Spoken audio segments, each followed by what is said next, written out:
Ձերի աշտարակցիներ, Արագածոքի մարզի հարգելի բնակիչներ, ողջունում եմ բոլորին, ինձ համար պատիվ է խոսքով ողջույնով դիմել ձեզ։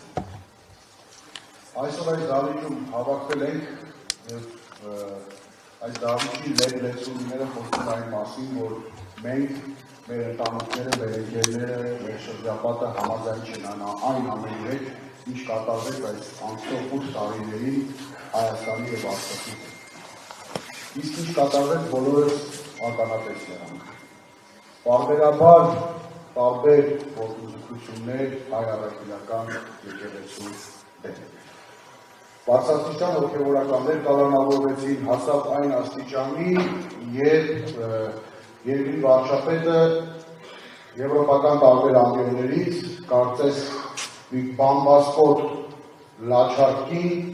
փորձում է բամբասում մեր հայ առաքելական եկեղեցու բարձրաստիճան հոգևորականների մասին եւ կարծես թե արտաքին ինչ-որ ուժերից, այսպես ասած, օգնություն խնդրում։ Լեկտիվության մակարդակը հասել այնքան, որ մեր 1700-ամյա քրիստոնեություն ունեցող առաջին քրիստոնեական երկրի հոգևոր առաջնորդին Ամենայն Հայոց կաթողիկոսին որևէ քննիչ իրեն իրավունք վերապահեց, այսպես ասած, թույլատրել, որպեսզի կաթողիկոսը մասնակցի հարևան երկրի Վրաստանի պատրիարքի հողարկավորությանը։ Եվ հետաքրքրն է, որ չթույլատրեց, որպեսզի մեր հոգևոր բարձրաստիճան հոգևորականները մասնակից լինեն։ Իսկ ինչ կա սրանից, այսպես ասած, գաղջ ու խայտառակ։ Մեր մասին նույն Վրաստանում ինչ են խոսելու, նույն Վրաստանի հոգևորականները ինչ կարծիք են ունենալու մեր մասին, բնականաբար վատ։ Մենք պետք է բոլորս այս անցնող տարիների տարբեր պայքարների միջոցով մենք տարբեր թե փողոցային պայքարներով, թե խորհրդարանում մեր Հայաստան դաշնիկի պատգամավորները փորձել են պայքար մղել այսօր իշխանությունների եւ իրենց վարած քաղաքականության դեմ։ Յուրաքանչյուրս պարտավոր ենք մեր խրամատում, մեր մերձավորների, բակերում, գյուղերում, մեր ընկերական շրջապատներում այս հարցերը վեր հանել, միասնական թիմեր ստեղծել եւ ել ավելի նոր ուժով պայքարել այն ամենի դեմ, ինչը որ այսօր կատարվում է Հայաստանի Հանրապետությունում։ Ինչ կատարվեց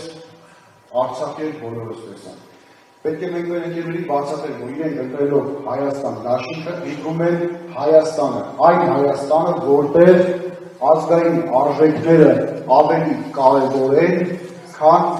ասֆալտի գործունեությունը։ Ես շատ լավ հասկանում եմ